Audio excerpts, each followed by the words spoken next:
I attended a wedding over the weekend, right? When, you know, like that moment when they call the friends of the groom or the friends of the bride to speak about how they met him. People from rich families, it's like they are bragging. I went for this wedding, I think the father, was from the US or wherever. Rich people, you know these weddings that they invite you to, you don't know, but you go for food. I went, I sat there. When they called the friends, the MC was like, ladies and gentlemen, let's welcome the friends of Jonathan to just tell us briefly what they know about Jonathan. Mr. James, could you please take the microphone? Mr. James took the mic. He started bragging immediately. It's like, oh my God, Jonathan. When did we meet? That was, where? Was it Italy? France? Where? France, yes. Because I did not know him the first time I met him. You know, we were at the Eiffel Tower. Yes. And I saw this gentleman in donning a Uganda Cranes jersey. And I thought, oh, that must be a fellow Ugandan. So I went and met him. You know, we made acquaintances. I got to learn. That time, 2017, you were working with, was it Qatar Airways?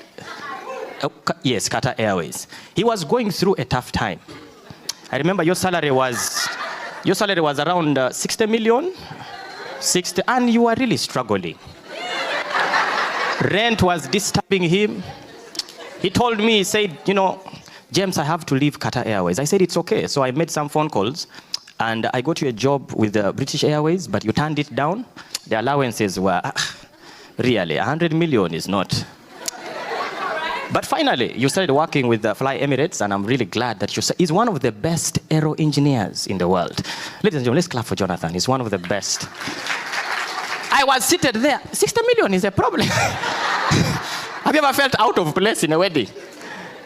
The man, he was bragging. I was like, I remember there's a time we were struggling. You know, my company was really going down. For those who don't know, I have 70% shares in MTN. And we had a little bit of glitches in our system. And we needed about 3 billion Uganda shillings. And I asked myself, who can I call? I called Jonathan. I asked him for only 1 billion. Jonathan told me, you are my brother. He sent me 4 billion Uganda shillings. This kind of love, I will never find anywhere else. Judith, you are in the right hands. Thank you so much. Hey, yeah. My uncle's wedding in Kitgum.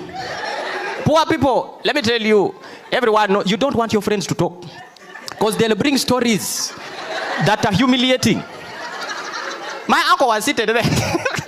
They called one of his friends, they're like, the friends of Okello, we have Ogwang Charles. Ogwang, if you could come and say something. Ogwang got the microphone. Thank you for coming. We were worried. We were worried, at least their cars this time. Usually here when we have weddings, bicycles only.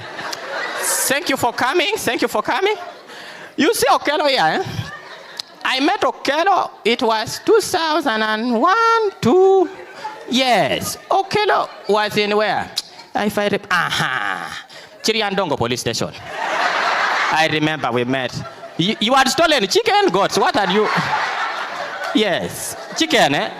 But you have come from far. That's where I met him. I had gone to help one of my brothers. I found Okello there. I said, hey, how much is the bail? We just paid 50,000. Yeah, you have not yet paid me that money, but from that moment we became friends. Okello is no longer a thief. Madam, he's no longer a thief, eh? Although he stole your heart. Yeah, but Okello is a really nice man. Okello has gone through a lot. I remember we were circumcised at the same time. I remember, that was 2004, yes. For me, this is what I told Okello, by the way. For me, we went to the hospital. We went to Chiriandongo, whatever, main hospital. For me, it is a doctor who did what? Who circumcised. Okello went to a certain Muslim. I told Okello, Shafiq is not... They used, was it a razor blade, a knife? So I think in the process of cutting, I think the man, he missed the whatever. He cut one of the testicles. Madam, you know, you've seen. You feel like grabbing the mic.